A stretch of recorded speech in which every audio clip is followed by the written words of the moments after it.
So joining me now to further discuss Secretary Blinken's trip to China, Jamil Jaffer, founder and executive director of the National Security Institute. Thank you so much for joining us, Jamil. Thanks for having me, Kelsey. Jamil, back in February, Secretary Blinken postponed his trip to China in response to a surveillance balloon being spotted here in the United States.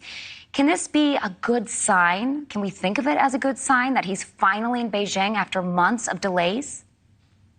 Well, Kelsey, President Biden has been seeking a thaw in the relationship for a while. He sent Jake Sullivan, his national security advisor, to Vienna to meet with Chinese leadership there. He sent CIA Director Bill Burns on a secret visit to China just a month or so ago as well. And so this is the goal that he sought. Unfortunately, the Chinese, as your correspondents both have reported, Evan and the other correspondent noted, look, the Chinese have continued to raise tensions in the region, going after American warships in the Taiwan Straits in international waters, going after American planes flying over international airspace, and continuing to expand their spying operations.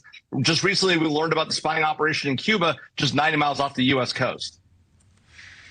Super interesting. So another question here. The State Department has been downplaying hopes for a breakthrough between the two rivals after tense calls with China's foreign minister. China's defense minister also declined to meet with Defense Secretary Lloyd Austin during a summit earlier this month. At this point, what should we expect to come out of this trip? Is it going to be a positive one?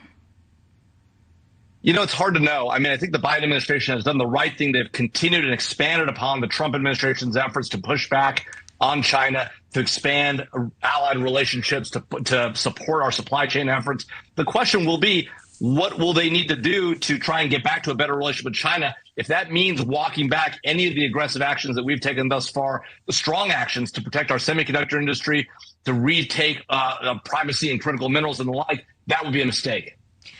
President Joe Biden also says that he wants to, and I got to read this to you, usher in a, quote, thaw of a warming relations. But as we know, that there's been obstacles that remain huge. What would it take to do that?